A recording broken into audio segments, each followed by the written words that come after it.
সবসময় আলহামদুলিল্লাহ বললে নেয়ামত বাড়িয়ে দেয় কে? আর আলহামদুলিল্লাহ না বললে নেয়ামত আল্লাহ কেড়ে নেয়।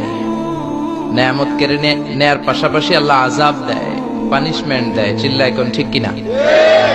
এই যে যত আযাব, গজব, ভূমিকম্প, তুফান, জলোচ্ছ্বাস, বেকারত্বের সমস্যা, এই যে নানা ধরনের সমস্যায় আমরা আমাদের বাংলাদেশে জর্জরিত, এগুলো আমাদের হাতের কামাই। বিশ্বাস হয়? আমরা যদি নামাজি হয়ে যাই, ভদ্র হয়ে যাই, আল্লাহওয়ালা হয়ে যাই, রহমত, বরকত, মার্সি এন্ড ব্লেসিংস দিয়ে বাংলাদেশটারে ভরে দিতে পারে কে? এজন্য রব্বুল আলামিন বলেন, যাহারাল ফাসাদু ফিল বাররি ওয়াল বাহর বিমা কাসাবাত আইদিন নাস। জলে স্থলে এই যে অগ্নিকাণ্ড, জলোচ্ছ্বাস, ভূমিকম্প, বন্যা, এগুলো তোমাদের হাতের কামাই। তোমরা নাফরমানি করার কারণে আমি তোমাদের উপর আযাব দিচ্ছি, গজব দিচ্ছি। বিশ্বনবী বলে, তাসবির সুতা যদি ছিঁড়ে যায়, আপনারা তাসবিহ চিনেন? কুমিল্লাতে বলে তসবি সরা, কি বলে?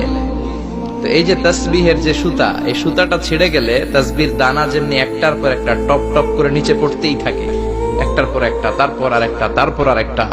আল্লাহ বলে, তোমরা যখন নাফরমান হয়ে যাবা, আকাশ থেকে আযাব আর গজব তাসবির দানার মতো একটার পর একটা, তারপর আর একটা, তারপর আর একটা পড়তেই থাকবে, আযাব আর গজব আসতেই থাকবে। চিল্লা এখন ঠিক কিনা? এজন্য এগুলো আমাদের হাতের কামাই। আমরা যদি শুকরিয়া করি, আল্লাহ আযাব বন্ধ করে দিবে, এই গজব বন্ধ করে দিবে, এই দুর্যোগ বন্ধ করে দিবে, আর রহমত দিয়ে আমাদের পুরো সমাজটাকে পরিপূর্ণ করে দিবে কে? আল্লাহ। এজন্য সুখে দুঃখে সব সময় আমরা পড়বো আলহামদুলিল্লাহ। কি পড়বো? আরো জোরে পড়েন, কি পড়বো?